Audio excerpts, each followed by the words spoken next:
Bienvenido, Álvaro Urquijo. Un placer hacer esta entrevista. El primer nombre como grupo fue TOS. No se parece nada a Los Secretos. ¿Qué significa para usted cada uno de ellos? Bueno, el nombre que teníamos al principio tienes que ubicarte en la época que era, en aquella época pues ni teníamos la decisión de dedicarnos profesionalmente y no nos tomábamos mucho en serio el tema de los nombres ni nada de eso. Y de hecho íbamos cambiando cada X tiempo por uno distinto. ¿Qué ocurrió? Que nos ofrecieron grabar en un pequeño estudio una maquetita para poner en la radio. Y en ese momento, cuando lo grabamos, nos preguntaron, ¿cómo os llamáis? Y el último nombre que habíamos barajado era TOS. Pero en cuanto pudimos, lo cambiamos, porque nunca nos gustó ese nombre y también correspondía con una época en la que todos los nombres eran un poco escatológicos, un poco caca deluxe, mermelada de lentejas, escorbuto, no sé, eran como palabras malsonantes y parecía que era más molón o más guay llamarse TOS, pero no, en Los Secretos nos gustaba mucho más, tal vez porque habíamos mantenido en secreto todos nuestros ensayos y nuestras primeras épocas y canciones, porque mi padre viajaba mucho y no le gustaba que no estudiáramos y que estuviéramos con la música. Los Secretos. Nombre que invita a escuchar su música, a mirar las estrellas en silencio. ¿Hay algún secreto que les haya ocurrido o anécdota en una de sus giras que no se han atrevido a contar? Mira, nos han pasado tantísimas cosas que yo creo que todas las cosas que pueden pasar, graciosas y no tan graciosas, nos ha pasado, ¿no? Pero, por ejemplo, nos ha pasado equivocarnos de camino, llegar tarde, no existir los teléfonos móviles y prácticamente llegar con la furgoneta, bajarnos de entre, como si fuéramos el público, subir al escenario por una escalera y enchufarnos y tocar directamente y cosas así, ¿no? Luego bromas entre nosotros, pues yo qué sé, un día que fingimos que se había roto la furgoneta y que se había caído, la pusimos en una cuesta y sacamos de sus fundas los instrumentos y doblamos las fundas que eran de estas de cremallera, que eran de las que se llevan encima, y el bajista y la guitarra pensaban que se había roto su guitarra dentro, ¿no? Y habíamos cerrado con la llave para que no se pudiera abrir, estuvieron sufriendo ese tipo de bromas, cosas, tonterías, ¿no? Pero en general lo hemos llevado muy bien y es un trabajo del que nos sentimos muy afortunados. Y anécdotas, pues bueno, todo el cariño de la gente que hemos recibido y lo que hemos podido devolver en estos años, pues es la mejor de las anécdotas, ¿no? Yo creo. Que ha sido mucho lo que nos habéis dado. Han vivido momentos muy duros también, con el fallecimiento de Canito, de Pedro Antonio Díaz y de Enrique Urquijo, miembros muy importantes para el grupo.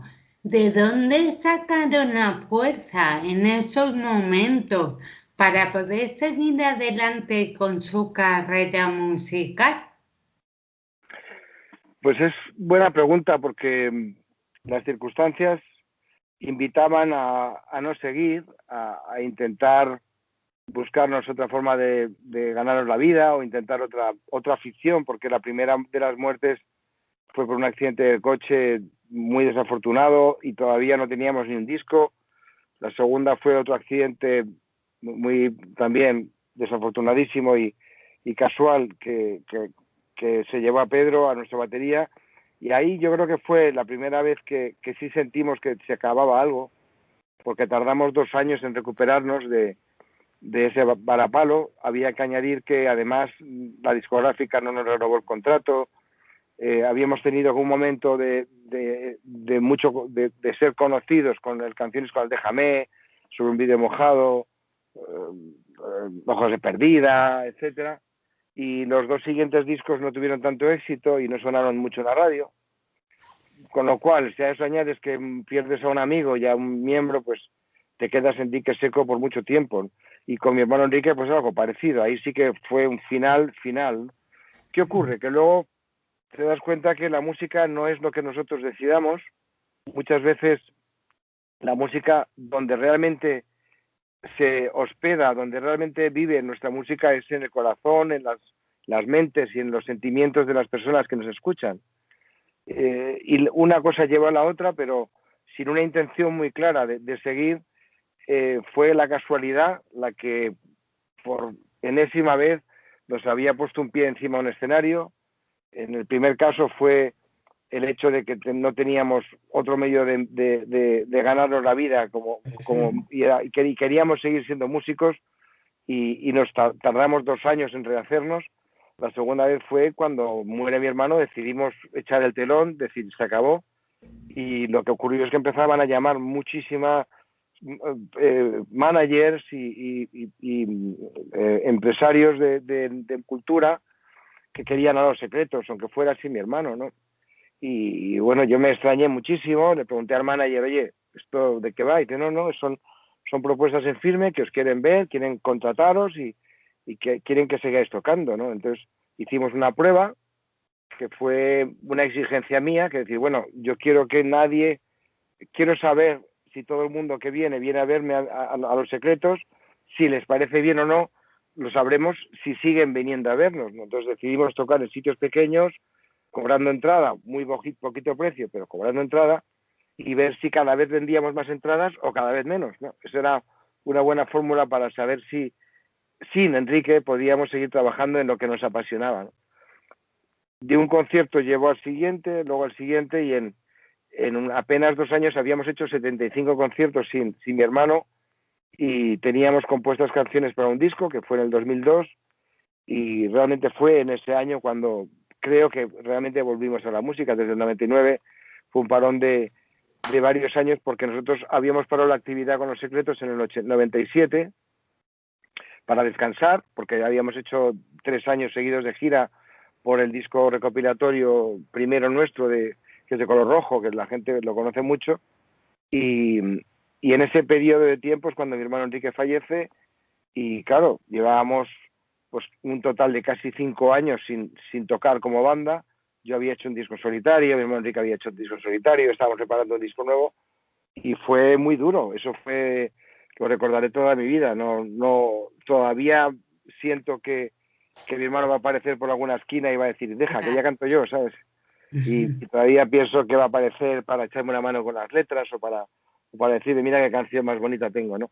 Eso siempre perdurará. Yo creo que mientras cantemos las canciones de mi hermano, entre las otras del repertorio, que muchas eran de mi hermano, pues seguirá vivo entre nosotros, vamos, como si estuviera ahí al lado, ¿no? Y eso es una de las razones también una razón de la de seguir fue precisamente dar continuidad a la música que había escrito mi hermano, tener justicia, porque la manera que murió no representaba su vida, ni mucho menos, y dejó un recuerdo muy amargo, y queríamos sacar lo positivo de sus letras y sus canciones, y por eso continuamos tocando, ¿no? Y la verdad es que me siento muy orgulloso de poder haberlo hecho.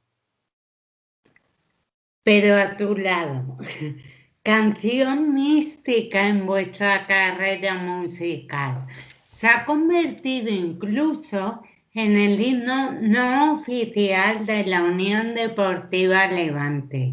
¿Qué sintieron la primera vez que escucharon una de sus canciones como himno no oficial de un equipo de fútbol?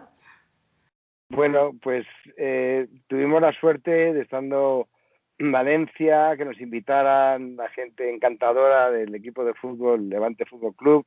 Nos regalaron unas camisetas, unos balones, nos agasajaron, nos invitaron a comer, nos dieron las gracias, cuando era al revés, ¿no? Éramos nosotros los agradecidos, ¿no?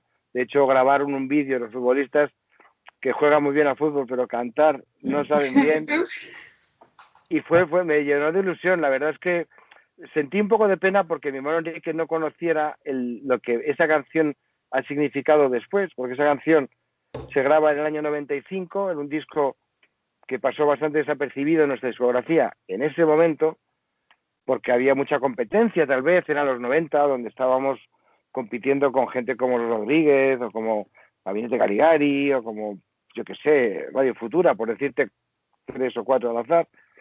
Y nuestra compañía, pues como que dijo, bueno, este disco no ha funcionado, pasamos al siguiente, que es un recopilatorio del que te hablaba antes, y una cosa con la otra, pues esa canción donde realmente cobró vida no fue ni en la radio, ni en la televisión, ni en videoclips, sino a raíz de que la gente, bueno, mi hermano, y empieza a tener nostalgia por Los Secretos y empieza a recuperar, nos damos cuenta que esa canción era una de las más buscadas en internet. Vemos que el vídeo que habían subido a YouTube en nuestra discográfica tenía por aquel entonces 4 millones de visitas. Nos quedamos totalmente sorprendidos porque era una canción que apenas habíamos tocado en directo, que sí, la habíamos grabado en el disco de homenaje a mi hermano con Nacho Campillo cantando de Tant and Goat, cantando la canción, pero no como si fuera un hit, una canción de gran éxito, ¿no? Eso lo han convertido la gente que la ha escuchado y la ha hecho propia y le han buscado un significado. A mí me pasa, ¿eh? Yo tengo canciones que me pones cierta canción de los Beatles, no, a lo mejor no será la mejor, pero por ejemplo, con la canción Hey Jude, yo recuerdo mis 12 o 13 años cuando compré ese disco de los Beatles, ¿no? Y me acuerdo de sacarlo de la funda, cómo olía el vinilo, cómo olía el cartón del disco, cómo lo escuchaba una y otra vez, cuando se rayaba un disco de tanto ponerlo, el disgusto que era, y había mil remedios, que si lavarlo con agua, que si pasarlo con... Esa época, por ejemplo, la tengo grabada, pegada a canciones de los Beatles. De alguna manera, la gente adoptó esa canción como un himno sin que nadie hiciéramos nada por hacerlo, ¿no? Realmente ha salido de la gente y casi es más propiedad la canción de la gente que de Los Secretos, ¿no? Y eso es una gozada cuando dices, bueno, es que esa canción había sido el número 1 en ventas o había sido un videoclip muy visto en los 90, no. Eso a partir de 2005 aproximadamente hasta nuestros días es cuando ha sido la canción más escuchada de Los Secretos de todas. El 17 de noviembre de 1999, desafortunadamente falleció su hermano Enrique. ¿Con cuál de sus canciones convencerían a esos jóvenes que no saben el peligro de lo que pueden ser las drogas, de que no las tomen? Es buena pregunta, pero no sabría decirte. Yo creo que mi hermano Enrique era bastante autobiográfico cuando escribía, aunque muy minimalista en cuanto a la riqueza de palabras, pero muy efectiva porque te llegaban directamente al corazón. Tal vez si examinas cualquiera de sus letras, por ejemplo, Agárrate a mi María, es una canción que habla de un momento en el que él no se encuentra muy bien y que está como pidiendo disculpas a su hija o pidiéndole un abrazo para superar una situación de adicción o de mala situación de salud. Yo siempre he repetido que mi hermano no era un psicómano al uso, sino que era una persona con una enfermedad que se trataba y que tenía sus altibajos. Tal vez estaría entre Agárrate de María o Pero a tu lado, porque es una canción que su letra, si la escuchas, dice muerto y he resucitado, Sí. con mis cenizas un árbol he plantado, también está dedicado a su hija, ¿no? Y es un poco una declaración de principios, ¿no? De lo que él sentía cuando compuso esa canción y creo que es muy representativa de lo que es una persona que sufre en lo que los demás estamos normales y contentos y tranquilos. Él tenía un gran vacío, un gran corazón roto que nunca supimos por qué nunca le cicatrizó y esa un poco ese quebranto que tenía en su música, en su forma de escribir, pues con escuchar 3 o 4 canciones podías hacerte una idea muy clara de lo que significaba la gente a la que quería, ¿no? Y del daño que les estaba haciendo a sí mismo sin hacer daño a nadie más, ¿no? Porque él, ya te digo, él fue muy consciente de que tenía un problema en el 83 y siempre estuvo rodeado de médicos y en buenas manos, y ahí me consta que estuvo mucho más tiempo súper bien que mal, ¿no? Y lo malo es que cuando estás mal la gente dice, uy, he visto a Enrique, está fatal, ¿no? Pero alguien que está fatal no escribe tantísimas canciones y tan buenas, ¿no? Yo creo que la historia luego lo pondrá todo en su sitio, si algún día conseguimos que se cuente la verdadera historia, y realmente mi hermano Enrique era un chaval normal y corriente, feliz, contento, que tenía un problema que a veces asomaba como un monstruo. Como bien ha dicho usted, yo lo veo un problema, una enfermedad. Tengo amistades que lo han tenido. ¿Qué consejo le daría a la sociedad para si un amigo nuestro o un familiar, cómo pueden apoyarle? Porque es muy importante el apoyo de su entorno. Desde luego, es importantísimo. Yo creo que, como decía, sin el apoyo de nuestra familia y de yo, que era su hermano, mi madre, etcétera, mi hermano Enrique se hubiera derrumbado antes, ¿no? Pero insisto en que él no era el típico que consumiera por consumir, sino que más bien era una persona con problemas de depresión y de tristeza, digámoslo así, que apagaba con ciertas sustancias. Pero yo, ¿qué consejo daría? Pues mira, hay uno muy importante, que es estar informado, y que nosotros lo echamos de menos muchísimo. Cuando empezábamos éramos muy jóvenes y tuvimos tentaciones muy cerca, que nadie nos dijo, oye, eso está mal, oye, os puede pasar esto, o no hagáis esto, chicos, no os lo recomiendo. No sé cómo explicarte. Ni nuestra familia sabía de nada de este tema, ni ningún manager nos ayudó, ningún productor, nadie, no teníamos a nadie que nos orientara o que nos guiara, ¿no? Claro. En todos los sentidos, además. Te lo Mm. puedo extrapolar a las sustancias, como a las cuestiones contractuales o legales en cuanto a los contratos que firmábamos con las discográficas, o los acuerdos que llegábamos con distintos managers. Esa dejadez, esa forma de ser, de los secretos de todos y de muchos músicos que conozco, pues te lleva a tomar malas decisiones, o entrar con malas compañías, o tener malos hábitos sin saber que lo estás haciendo mal, ¿no? Yo creo que la información, en el sentido bueno de la palabra, y la formación también, porque, no sé, yo, si tal vez mi padre hubiera sido en estas épocas, ¿no? Y yo más joven ahora, mi padre hoy en día me hubiera ayudado, me hubiera llevado a una academia para que aprendiera armonía o solfeo o música en general, me hubiera apoyado porque había más información, ¿no? Y ya hubiéramos salido de casa con la lección aprendida, ¿no? De lo que son las drogas o lo que significan. Pero creo que es muy difícil, depende del entorno en el que te muevas, de las circunstancias que la vida te proponga, de tus amigos y amigas, saber rodearte de gente que te aporte positivo y que no te haga negativo. Es muy difícil. Conocer a las personas se tarda mucho tiempo en tener esa sabiduría.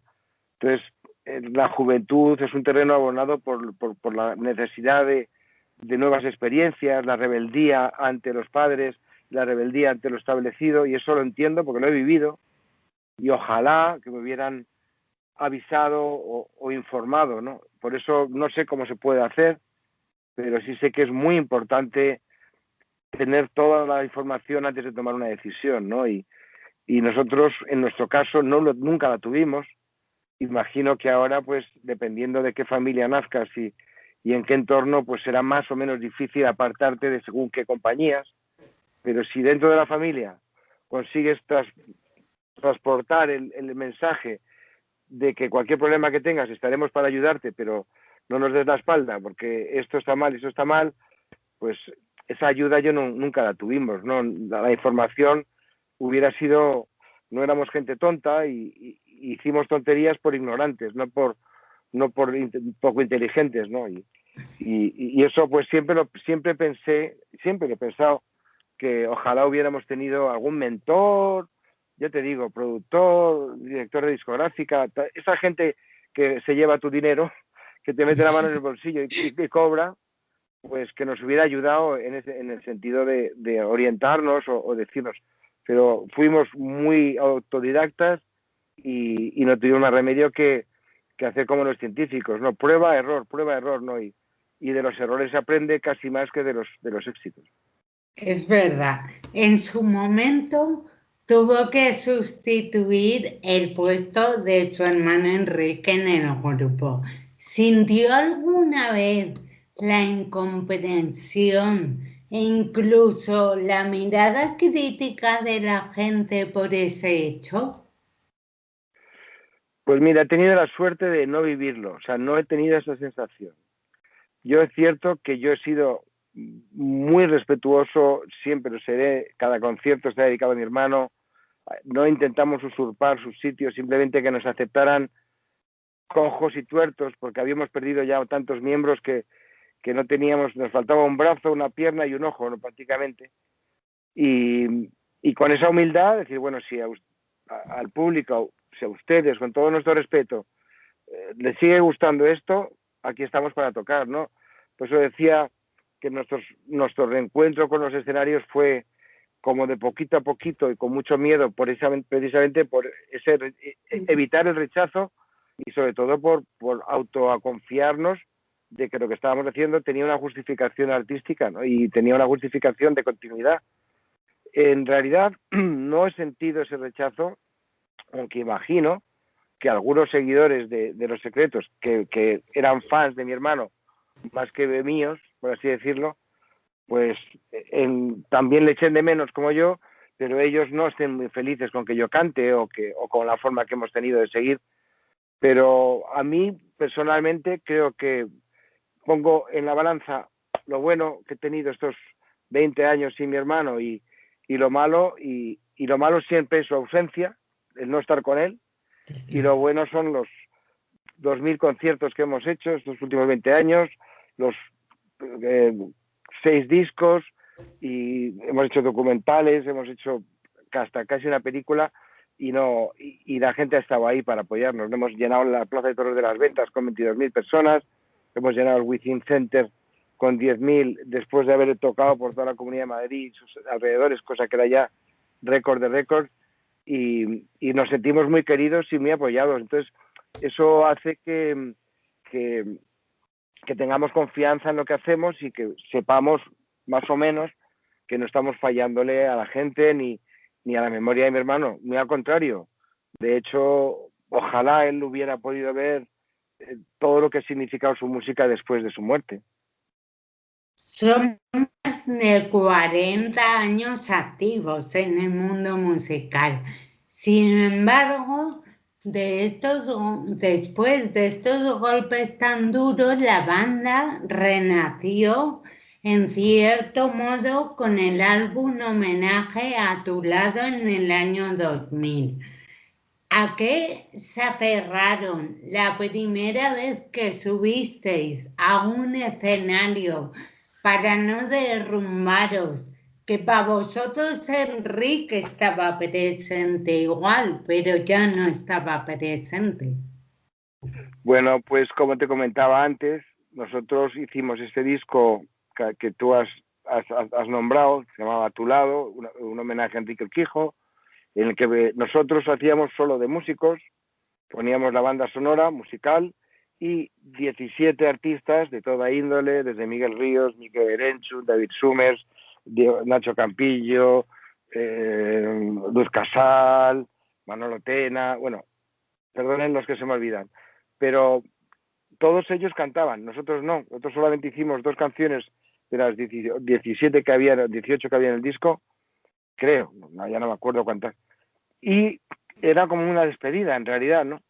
Pero ¿qué pasó? Que nosotros no queríamos que ese disco de homenaje entrara a la comercialización, entre comillas, para recaudar ese dinero para mi sobrina María, que era la hija de mi hermano, que ahora está estupenda, tiene 25 años, pero en su momento que tenía 4, pues se quedaba sola porque su madre tampoco tenía ingresos fijos y bueno, en parte este disco se hizo para eso, para como se hacen los discos de homenaje, para poner en el sitio que el respeto de la gente coloque en su lugar a la memoria de mi hermano, pero también para recaudar fondos para esta niña y para su vida, ya que no tenía padre, pues nosotros hacíamos un poco la figura de padre recaudando fondos, pensábamos con este disco de despedida. Pero ¿qué ocurre? Que no queríamos salir en emisoras comerciales con este disco, no queríamos ir a anuncios de televisión o decir, mira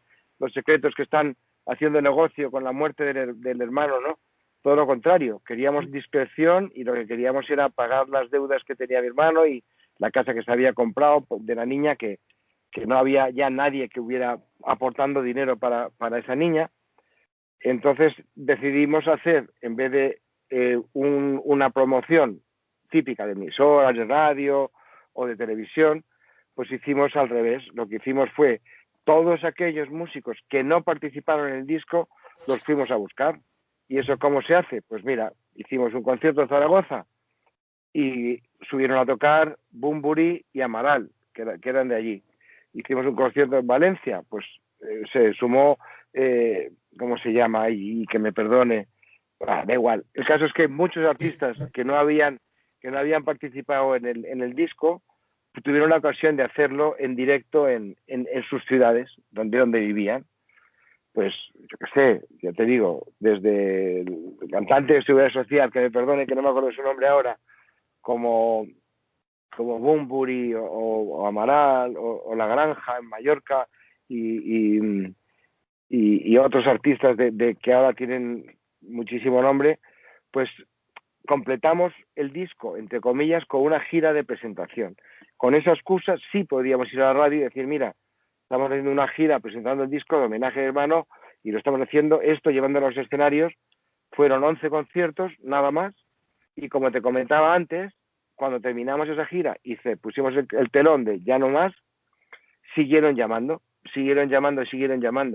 Y entonces fue cuando comentaba hace un rato, yo le hablé con el manager, le dije, oye, mira, yo no sé si es que quieren nostalgia o piensan que va a seguir habiendo invitados en los conciertos, que es muy divertido, los conciertos fueron muy bonitas, la gira, pero ya no hay nadie, ya estamos solos, ¿no? Y me dijo el manager, no, es que siguen queriendo que estéis aquí.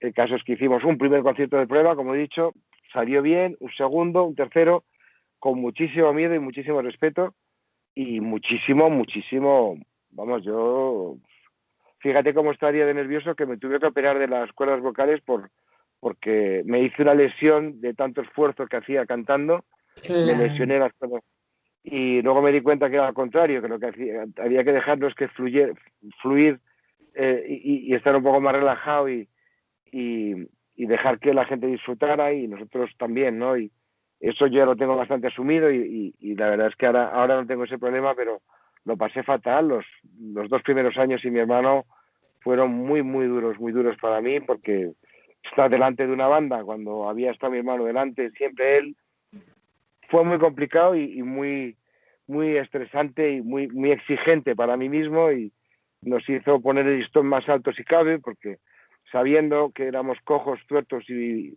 mancos, pues teníamos que hacer mucho más esfuerzo con el alma para llegar al corazón de la gente y que nos siguieran respetando y seguir gustando a la gente, ¿no? Y creo que lo hemos conseguido. De alguna manera, por un lado, no está Enrique, pero por otro lado está, porque está su música y le hemos conseguido un poco más de vida, ¿no? En estos últimos 20 años, que todavía estemos hablando de alguien que murió hace 21 años, pues dice mucho de la labor que hemos hecho sus amigos y su hermano, que sé yo. Hay canciones inolvidables en vuestra carrera, entre otras, Déjame, Sobre vidrio mojado, Quiero beber hasta perder el control y Pero a tu lado.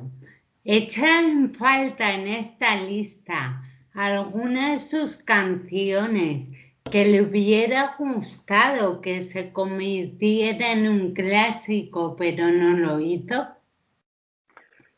Mira, nosotros nunca hemos hecho una canción pensando en que se convierta en un clásico. La magia de la música es que es democrática al 100%. Nadie puede prever que le guste a alguien, igual que nadie puede decir, oye, que no te guste esto. O obligar a alguien a que le guste algo también es muy difícil. Luego está el marketing y la propaganda, que puede llegar a meterse en la cabeza de una canción de alguien a base de oírla muchas veces, pero si te gusta o no, es algo totalmente libre, ¿no?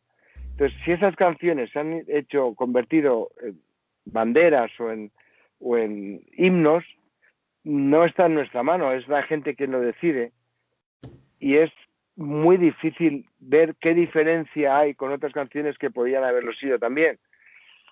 Yo, por ejemplo, creo que nos hemos hasta sorprendido, ¿no? Con Peraturado fue una sorpresa, porque fue una canción que no se vendió mucho en su época y enseguida la compañía pasó a lo siguiente porque vio que no, que el recorrido de la canción era muy pequeño.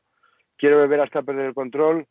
Vendimos de ese disco 10.000 copias cuando lo sacamos en el 86. Y en esa época la gente vendía discos en España por millones. No era ya el cutrerío, por así decirlo, de los primeros años 80. Ya habíamos entrado en la Unión Europea, había cierto bienestar económico, ya se había formalizado, había muchas más salas, muchos más grupos, mucho más establecido el negocio como tal, y la gente se había acostumbrado a escuchar artistas de aquí, y sin embargo esa canción ha sido a posteriori también, que se ha convertido en un clásico, porque en su día ni fue número uno, ni fue superventas, ni tuvimos 1.000 conciertos en esa gira. O sea, realmente nuestra música, donde se ha creado esos hits o esos himnos, ha sido en las casas, bares, emisoras, pero sin que nosotros hayamos tenido demasiada culpa más que haberlas grabado, ¿no? Nada más. Una vida a tu lado, título de vuestro documental que recoge vuestros 40 años activos en el mundo musical. Es una manera de mantener el recuerdo vivo de todos los miembros del grupo Los Secretos.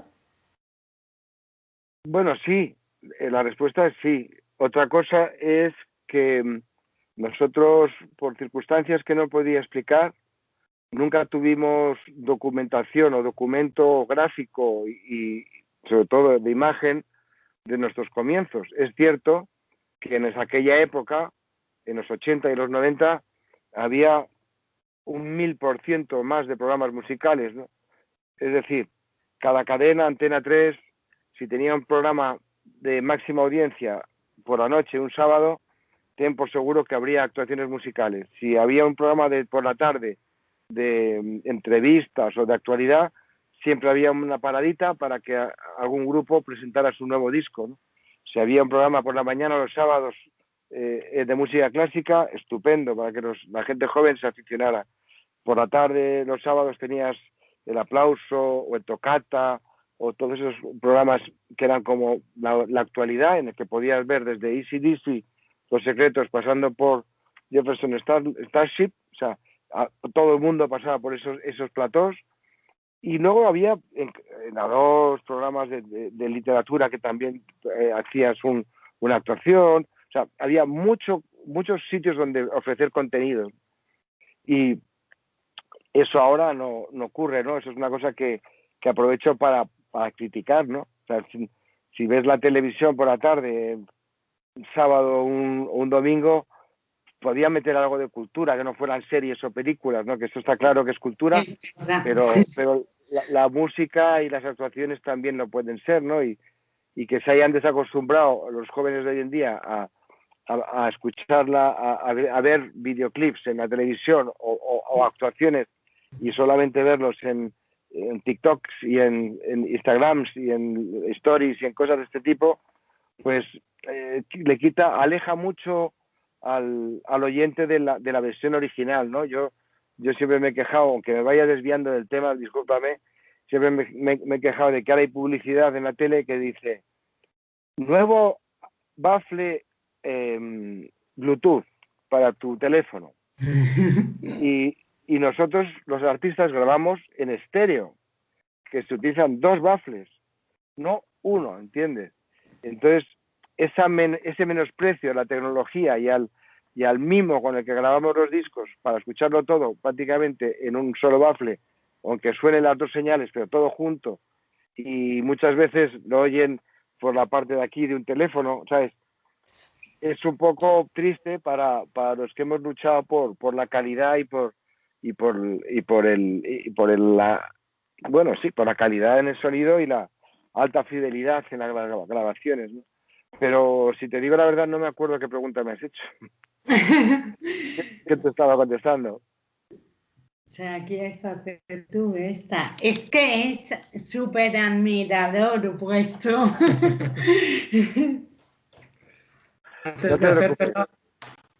Antes de hacértela, te voy a comentar algo personal. Hace 4 años sufrí un ictus, estuve bastante grave, por así decirlo, en el hospital, y después de 2 meses en coma salí y le pedí a mi mujer que me pusiera vuestro concierto de Las Ventas. Y allí en la cama, pues me espabilasteis un poco, porque movía un poquito los miembros, porque salí vegetal prácticamente, con la parte izquierda paralizada, y era el soniquete continuo con Los Secretos. Tenía música de relajación, pero ya estaba cansado, necesitaba un poco de marcha, y erais vosotros los que me inculcasteis esa fuerza. Bueno, que sepas que es al revés, que historias como la tuya son las que nos dan fuerzas a nosotros para seguir y hacer todo lo que hemos hecho en nuestra vida, ¿no? Me preguntabais antes si había sido muy duro superar las muertes y las tragedias que nos han acompañado, y te diré que con historias como la que me acabas de contar da sentido a todo lo que hemos estado haciendo, ¿no? Una historia muy parecida, muy parecida, la tenemos muy fresquita porque hace cosa de menos de un año, un enfermo de COVID que entró muy grave con una afección bipulmonar, entró directamente a la UCI y le entubaron y le indujeron un coma para que salvarle la vida, ¿no? Y 2 meses o 3 meses después, ellos vieron que tenía un tatuaje en el pecho que era la letra precisamente de Peraturado, ¿eh? Ayúdame y te habrá ayudado, algo así, ¿no? Entonces una enfermera que vio eso, sabía que una amiga suya era amiga por internet, bueno, lo típico, que nos hizo llegar el vídeo, un vídeo pequeño en el que se veía él dormido, en coma, pero ya le habían dado la vuelta, estaba mejor, ya no tenía tanta afectación pulmonar, y se veía el tatuaje, ¿no? Entonces nosotros le grabamos un vídeo cantando, tocando la guitarra de WhatsApp, de estos vídeos sencillos, y por lo visto cuando se lo puso, dice, mira quién te ha contestado, hablaban las enfermeras, pues el hombre también parpadeó un poco y empezó a despertar por sí solo, de forma natural. Entonces la cuestión está en que él luego nos devolvió un vídeo, él saliendo del hospital y dándonos las gracias, ¿no? Yo casi me puse a llorar, ¿no? O sea que historias como la tuya pues conmueven y hace que gente como nosotros nos sintamos pequeños pero muy orgullosos de nuestro trabajo, ¿no? Y es muy emotivo y todos mis mejores deseos, ¿no? Para ti y para todo el mundo. Sí, porque además soy un amante de la poesía y os considero unos poetas de la música, con las canciones, con la propia música, y os tengo que agradecer mucho en ese sentido. Esto me induce a preguntaros, que volvéis a Salamanca, ¿qué significa para Los Secretos este regreso a una ciudad llena de universitarios? Bueno, a ver, no sé si sabréis que mi segundo apellido es Prieto y mi madre nació en Salamanca, no te digo más. O sea que no solamente me une un amor a una ciudad maravillosa, con una gente maravillosa, una ciudad activa, joven, pero a la vez cultural, seria y con una historia y con una enjundia, tierra de conquistadores, por Dios, Salamanca es de lo mejorcito que hay en España. y bueno, cualquier pariente mío que me esté viendo, que se dé por abrazado, pero que me disculpe si no me acuerdo de su nombre, ¿vale?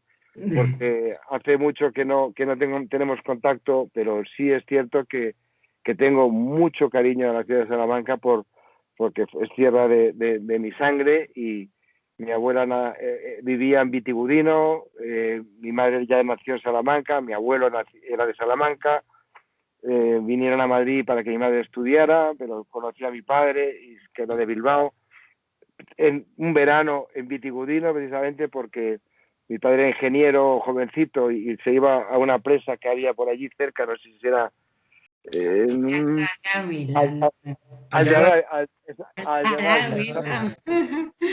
exactamente. Entonces eran las fiestas de Vitigudino y mi padre tenía unas Anglas, una moto, y era muy guapito de joven, y mi madre una monada, y se enamoraron estando ella de vacaciones en el pueblo, por así decirlo, y mi padre trabajando, y decidieron casarse y vinirse a Madrid a vivir, pero que es casualidad también, porque podía haberse quedado allí o en Bilbao, vete tú a saber, ¿no?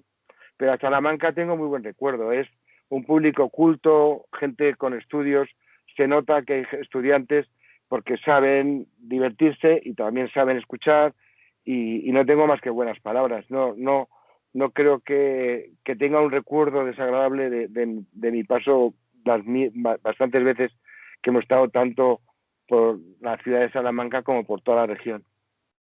La época de mayor éxito para ustedes fue en 1990, con los álbumes de Adiós Tristeza y Cambio de Planes.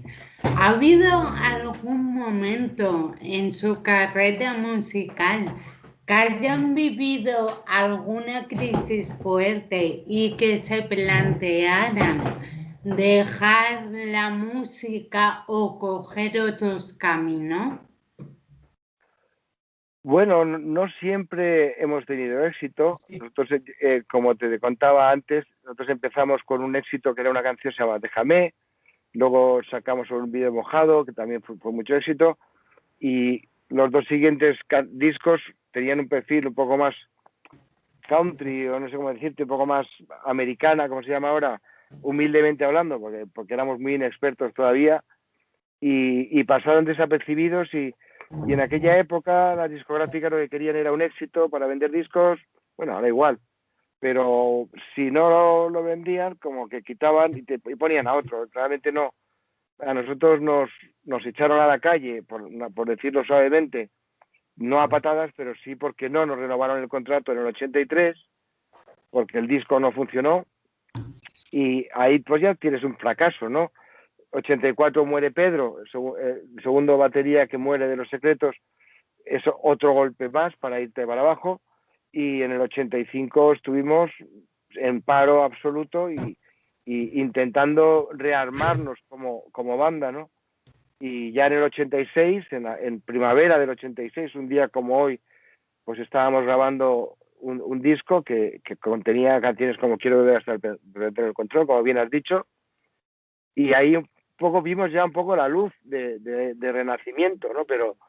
Pero si te digo la verdad, tanto el 83, 84 como el 85 fueron años muy duros, muy, muy, muy duros, donde la sensación que teníamos era a ver qué me puedo dedicar para sacarme un poco de dinero para vivir. Yo estuve dando clases de guitarra a a guitarristas de grupetes que conocí en el local y que me oían tocar, y porque yo seguía practicando y tocando, aunque no tuviéramos el grupo, ¿no? Y como no había la tecnología que podemos tener ahora, pues estos cacharros que te puedes hacer grabar y tocar en casa, o no podía llevarme el amplificador a mi casa porque los vecinos me mataban, pues ahora con casquitos puedes tocar, puedes grabar, puedes hacer lo que quieras, ¿no? En aquella época, pues yo me sentí más fuera de la música que dentro, y me planteé muy seriamente pues dedicarme a otra cosa, ¿no? Siempre quería que fuera relacionado con la música. Pensé en primero dar clases a gente o dar un poco masterclass, lo que se llama la masterclass para gente que empezaba, o hacer de director musical de algún artista, o productor, o ingeniero de sonido. Siempre ido por eso, por el lado de la música, ¿no? Pero está claro que nosotros estuvimos desde finales de 82, que salió nuestro segundo disco, fuera de las listas de éxito, fuera de los objetivos mentales de los directivos de la discográfica, con algún que otro problema personal, porque de jóvenes todo el mundo sabe que tuvimos roces con sustancias que mejor, hemos hablado ya de esto también, mejor no sacar a colación ahora, pero sí es cierto que no estuvimos nada bien asesorados ni nadie nos advirtió, como decía antes, pero eso fue lo que pusimos ya encima por nuestra parte, ¿no? De sentirnos que nos daba la espalda el mundo y encima castigarnos con malos hábitos, pues terminó de hundirnos moral, física, económicamente, artísticamente. Pero bueno, hubo un detalle que es una anécdota muy bonita, que un buen amigo nuestro nos invitó a su casa en Semana Santa, no sé si era Semana Santa o en Navidad, y nos dijo, mira, mi hermana vive en Suiza, confundo con la memoria si fue en Francia o en Suiza. Bueno, el caso es que nos fuimos en un coche pequeño a los Alpes, no te digo más, mi hermano Enrique y yo y un amigo, sin haber cogido un esquí en nuestra vida, ¿no? Y era porque estábamos desocupados, no teníamos nada que hacer. Entonces, a mitad del camino, bueno, a mitad de camino hacia la Junquera, paramos en la provincia de Zaragoza, cerca de Zaragoza, en una gasolinera y comprobamos que no teníamos tabaco. En esa época fumábamos todos como cosacos y no teníamos tabaco, y nos dijo el de la gasolinera, pues mira, en la discoteca del pueblo, que está a la derecha, el primer desvío, os la encontráis, ahí tienen tabaco y están abiertos hasta las 3. Esto sería a la 1 de la mañana o así, porque salimos después de cenar y bueno, cuando llegamos por ahí era esa hora y nos dimos cuenta que íbamos a echar gasolina, no teníamos tabaco y teníamos muchísimas horas de viaje por delante, algo así como 10, ¿no? Por ahí. Y bueno, fuimos a comprar tabaco a esa discoteca. ¿Y cuál fue nuestra sorpresa? Cuando abrimos la puerta de la discoteca para entrar, oímos a Los Secretos y la gente se vuelve y nos reconoce y nos empieza como a aplaudir. O sea, parecía como estas cosas que hacen ahora que se llama flash mob, que se ponen de acuerdo todo el mundo para bailar en una estación de metro o para hacer una broma a alguien, ¿no? Nos parecía de verdad algo surrealista y nos quedamos impresionados. Bueno, estuvimos allí más de una hora firmando autógrafos y escuchando nuestras propias canciones, ¿no? Y yo creo que, fíjate, con el tiempo he valorado mucho esa anécdota porque tal vez la tenía un poco olvidada, pero sí es cierto que hubo un antes y un después. Recobramos la confianza en nosotros mismos. Habíamos decidido en aquella época que si volvíamos a la música no sería bajo el nombre de Los Secretos. Ahí cambiamos de idea.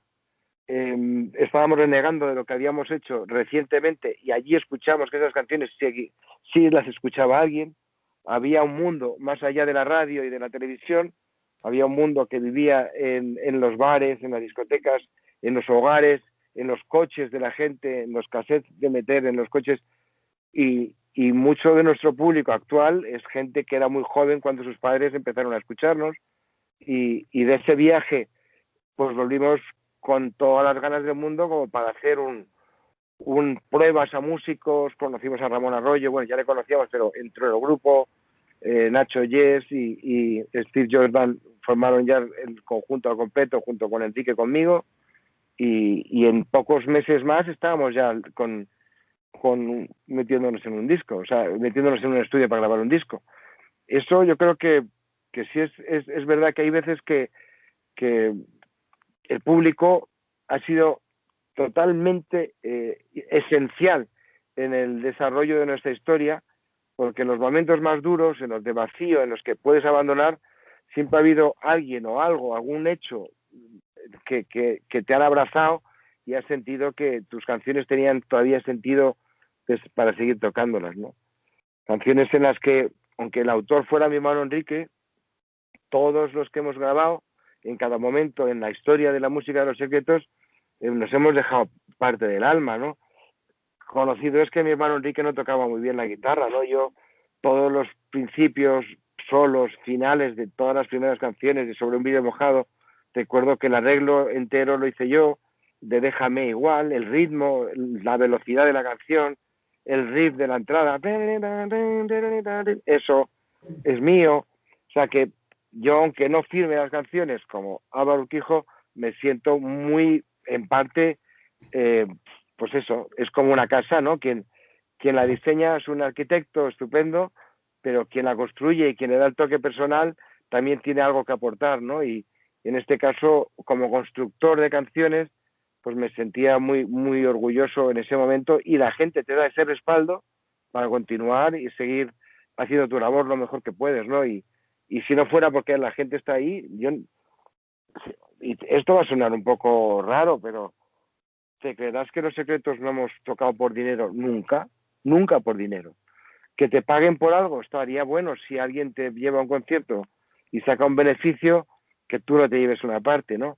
Pero nosotros nos sentimos tan afortunados de poder hacer lo que nos gusta que nos parece un regalo el resto, ¿no? Y esa filosofía nos ha llevado muy lejos, porque la ambición, la codicia, la fama y el malentendido que hay con la fama y la riqueza y el éxito y el triunfo y el fracaso, esa dualidad que ahora todo tiene que ser o rojo o azul o facha o comunista o sea, como que no hay zonas intermedias, ¿no? Y nosotros siempre fuimos muy, muy de zona intermedia, ¿no? Teníamos mucha cultura musical, habíamos escuchado todo tipo de músicas, pero cuando digo todas, y además consumido con hambre, ¿sabes? Y nos habíamos formado estilísticamente entre dos plataformas. Por un lado, toda la música que nos había llegado de los años 70, norteamericana, de lo que ahora llaman americana, con solamente, sin música de la americana, sino americana, que son todo el country rock de Jackson Brown, los Byrds, Dylan, todo lo que fueron los Flying Burrito Brothers, grupos como los Eagles, Toto, Poco, hay un montón de bandas que nos encantaban, ¿no? Pero por otro lado estaba el rock inglés, el clásico, con Pink Floyd, con otra gente, con Eric Clapton como guitarristas, con muchísima gente de calidad, y luego apareció, que nadie se acuerda, a finales de los 70, cuando en España estábamos celebrando o enterrando a Franco, celebrando la democracia, en sus primeros albores, ni siquiera sabíamos que era la palabra movida madrileña ni nueva ola. En Inglaterra y en todo el mundo existió una cosa que se llamaba la New Wave, que la New Wave fueron del 75-77 con grupos como Sex Pistols, Los Clash, Elvis Costello, Joe Jackson, Graham Parker, and the Rumours, música que nos influyó muchísimo a muchísima gente, que como Nacha Pop, yo, mi queridísimo y nunca olvidaré, Antonio Vega, maestro de maestros. Yo he hablado mucho de música con él cuando nos encontrábamos y coincidíamos muchísimo en gustos, porque decía que era una época en la que tenías, como dice la frase, lo mejor de ambos mundos, ¿no? Tenías lo mejor de la cuna de la música rock, que había sido los 60 y los 70, herederos de una fusión que venía de los años 20, 30, 40 y 50, donde se empezó a grabar la música, ya venía con una mezcla del soul, de los afroamericanos que habían sido llevados como esclavos a los campos de algodón. La unificación de los Estados Unidos llevó ese mestizaje, donde poco a poco en los clubs donde se hacía jazz de negros empezaba a haber músicos blancos, o al revés, en los sitios donde solo había blancos empezaba a escucharse música negra. Ahí tuvo un gran papel Frank Sinatra, y de la mano de Quincy Jones trajeron todo el mundo del jazz hacia los oídos de la gente de a pie, por así decirlo, creando fusiones. Elvis Presley también fue un icono de la música, pero que él le escuchas y te parece más a un cantante afroamericano, con todo mi respeto, porque son una pieza fundamental de la música de este planeta, la música de origen negro, con todo el respeto, vuelvo a repetir, y esa mezcolanza, esa mixtura tan rara, porque la música irlandesa que había llegado con los emigrantes norteamericanos y la que venía por el sur con los esclavos, formó todo lo que es el amasijo de cosas que luego llegaron a Inglaterra, formando una cosa muy nueva, porque no olvidemos que gente como los Beatles, a quien admiraban más era a Chuck Berry, que Chuck Berry era precisamente un hombre de color, afroamericano, que hacía rock and roll, que era algo muy nuevo, y que todo el mundo se quedaba con la boca abierta diciendo, Dios mío, este tío, ¿qué hace con esa 335 Gibson? Y cómo se mueve, cómo toca y qué canciones hace, ¿no? Creó un antes y un después en la historia de la música, influyó a otros, estos otros a otros y así, ¿no? Bueno, nosotros cogimos de todo ese mundo lo mejor y luego nos vimos salpicados absolutamente por la música novedosa que venía de Inglaterra y de todas partes del mundo a finales de los 70, que se llamó New Wave, aquí en España se llama movida madrileña, que me parece, perdón, totalmente injusto, porque de los mejores grupos que hubo en esa época precisamente no eran de Madrid.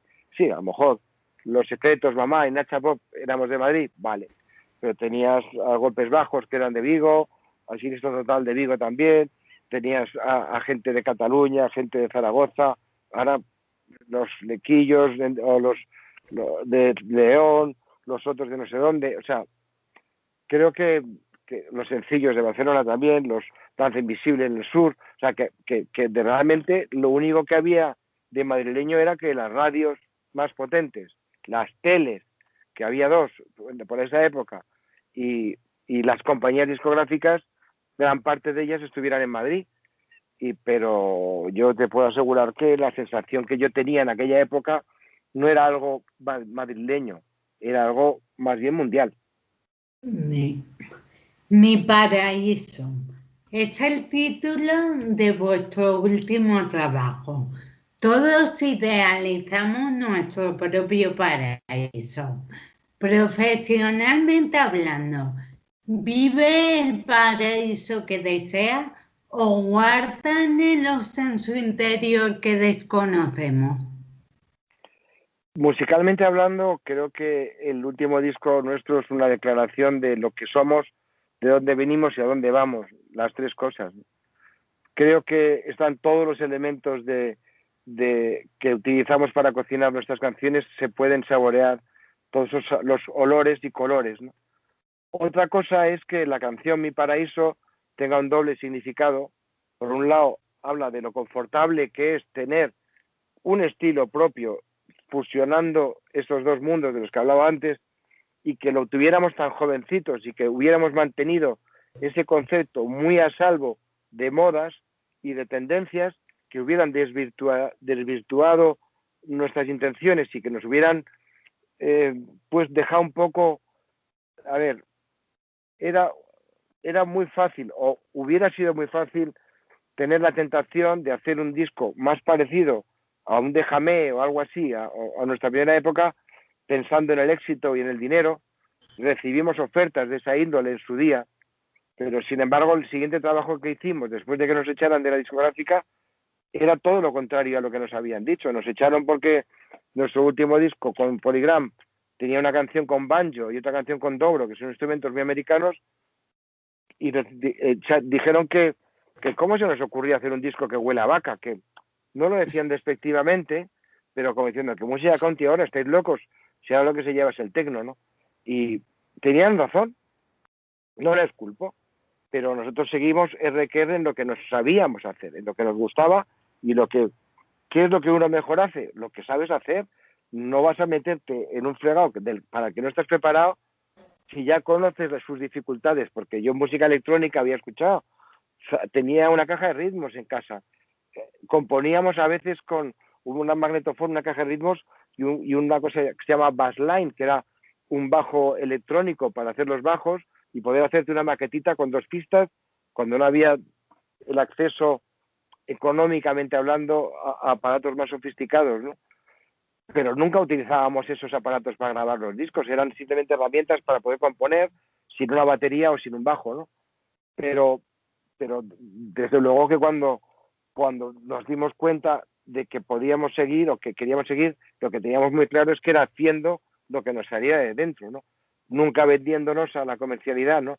Y eso nos ha hecho ser como somos desde un principio muy independientes, ¿no? Y viajar en una burbuja palabra tan manida ahora por el tema del COVID y todo esto, pero sí es cierto que estilísticamente hablando conservamos una burbuja y estábamos ajenos de influencias externas, ¿no? Ya con nuestras propias cualidades, por decirlo de alguna manera, teníamos para rellenar muchos trocitos de ese paraíso, ¿no?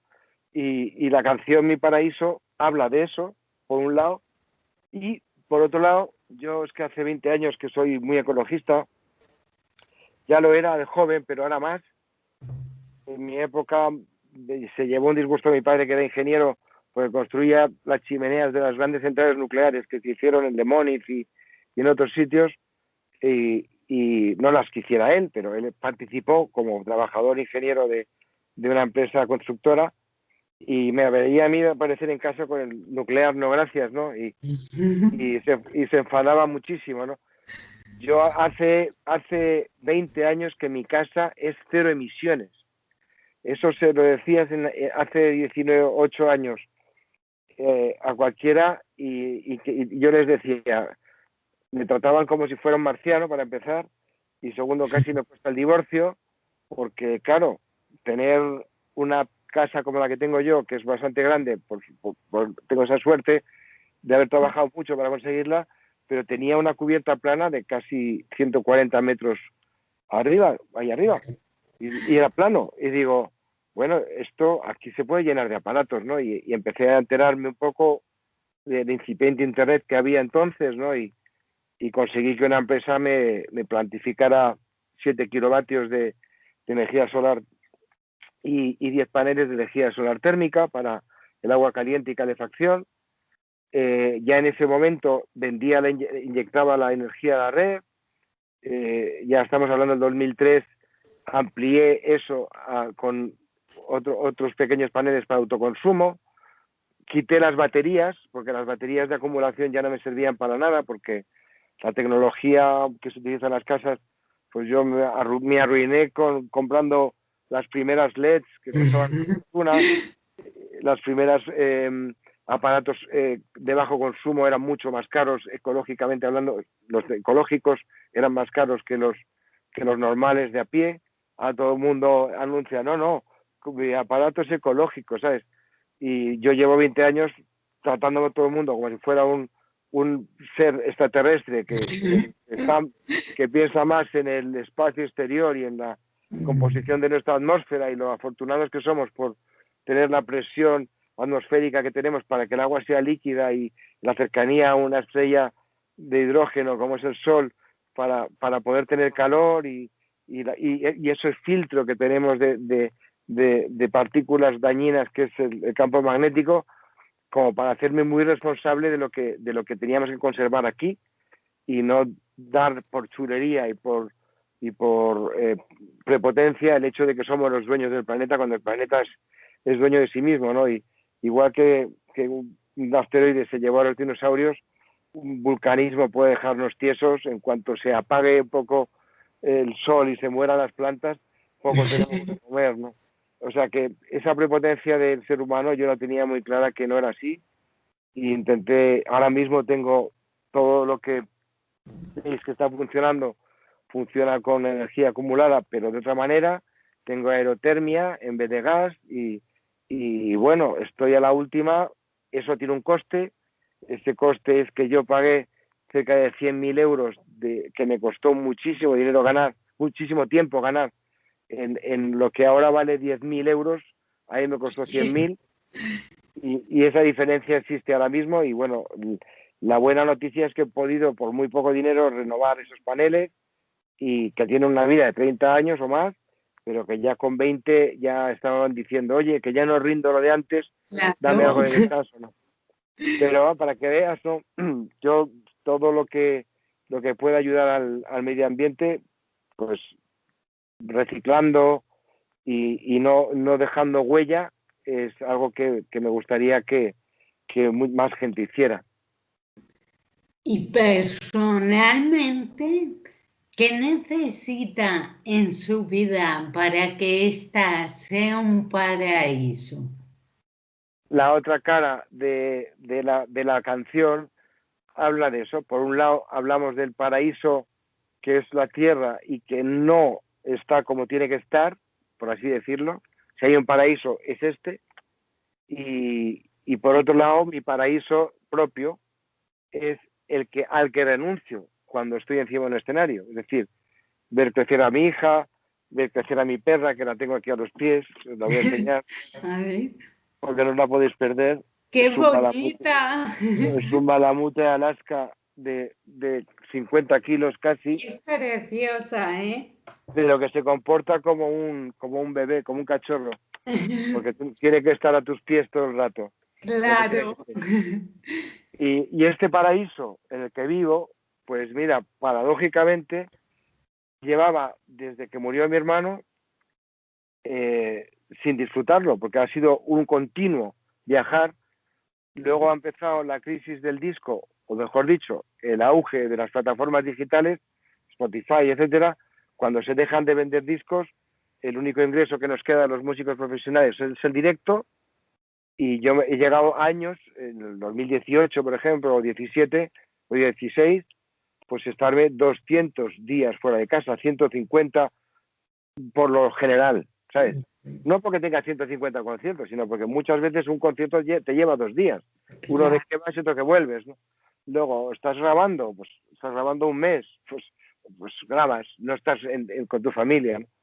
Tengo una hija de 18 años, bueno, acaba de cumplir 19, todavía no se me mete en la cabeza, todavía la veo como la bebé que era. Me ha venido dentro de la tragedia que es esta pandemia, me ha venido muy bien para disfrutar de mi paraíso, que es mi casa, arreglar las cosas que tenía que arreglar, que luego no soy capaz de arreglarlas y tengo que llamar a un técnico, y compartir tiempo con mi familia que lo echaba mucho de menos. Eso ha sido una de las cosas más gratas, si se puede decir, que pueda traer un virus tan malo para este planeta como los que van por venir, porque realmente yo lo he dicho en más de una entrevista, a mí no me pilló de improviso, yo he leído muchas cosas de ciencia, soy muy aficionado a la ciencia, sabía de lo extenuado que teníamos al planeta, la masificación de la globalización, el juntarse tantos miles de millones de personas en núcleos urbanos pequeños. No sé si sabías que toda la población del mundo te cabe en el condado de Los Ángeles, solamente en la parte donde empieza y termina Los Ángeles, en California, entraría, si coges 1 metro cuadrado por cada persona, ahí te cabe toda la población del planeta. Sin embargo, el extremo uso de los recursos y la masificación hacen que virus que están en reservorios animales tengan más facilidad de pasar al ser humano. Eso no es una cosa nueva, se lleva estudiando décadas y es una cosa que es muy problemática para el futuro. Ahora nos ha dado en la cara, pero bien dado, pero a mí no me pillaba de nuevas. Yo no es que tuviera mascarillas en casa, ni mucho menos. Yo, llámame lo que quieras, no me importa. Yo cuando empezó todo esto, yo le dije a mi mujer, esto no se transmite por contacto, ni por gotículas, esto se transmite por el aire. Y se lo dije con esas palabras. Y un año después la OMS lo ha reconocido, ¿no? Creo que estar informados, haber leído cosas sobre tu planeta, sobre el universo, sobre cómo son los átomos, o qué hay dentro de un átomo, o por qué esos átomos son así, te hacen tener una visión mucho más diminuta de ti mismo y intentar ser más solidario a todos los niveles, ¿sabes? Porque lo peor que tenemos la humanidad es la herencia de nuestros antepasados, que es la soberbia, la ira, todos estos pecados, la gula, la avaricia, la lujuria, todo esto que parece algo de clase de religión, en realidad es lo que nos hizo pasar de animales a personas, ¿no? Primero porque esos momentos se utilizaban esos pecados, entre comillas, para sobrevivir, es decir, para poder obtener más beneficio de comida, tenías que mirar por encima a ver qué hacía el otro o qué no, eso era la cotilleo, esas cotillas. La pereza era cuando no comías para reservar tus fuerzas, la gula porque no sabías cuándo ibas a volver a comer, la ira porque la fuerza era la que te daba vivir o morir. O sea, esa extrema delicadeza del ecosistema del pasado es lo que está rompiendo nuestro maravilloso ecosistema del presente, ¿no?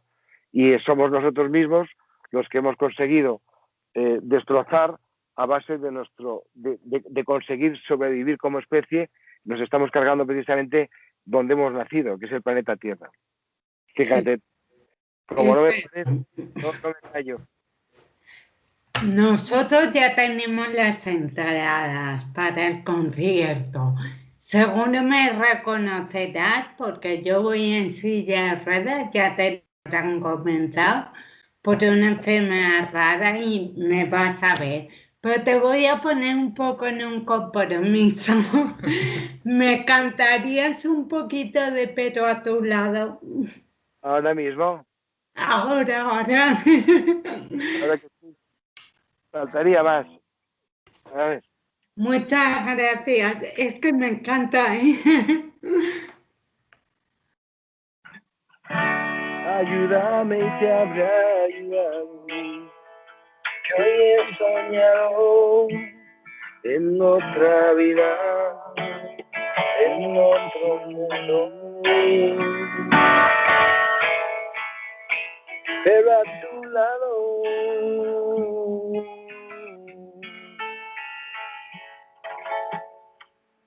Muchas gracias. Gracias, Álvaro. Nada, un placer. Me han puesto en la fila 14 porque es la adaptada, entonces te voy a ver muy lejos. No, no creas. No, Bueno, si está lejos, no, la 14. No, es un poquito la mitad hacia atrás. Ah, bueno, entonces te voy a ver. Pues nada, para finalizar, quiero agradecerte que la concesión de esta entrevista. Ha sido un placer este rato con usted. Le deseo los secretos que sigáis cosechando tantos éxitos como hasta ahora. El 24 de abril disfrutaremos en Salamanca de los secretos. Que tu sonrisa de hoy sea tu fortaleza de mañana. Muchísimas gracias. A ti, un placer. Gracias, Muchas Álvaro. gracias. Gracias. Adiós. Adiós. Adiós. Chao, hasta luego. Hasta luego.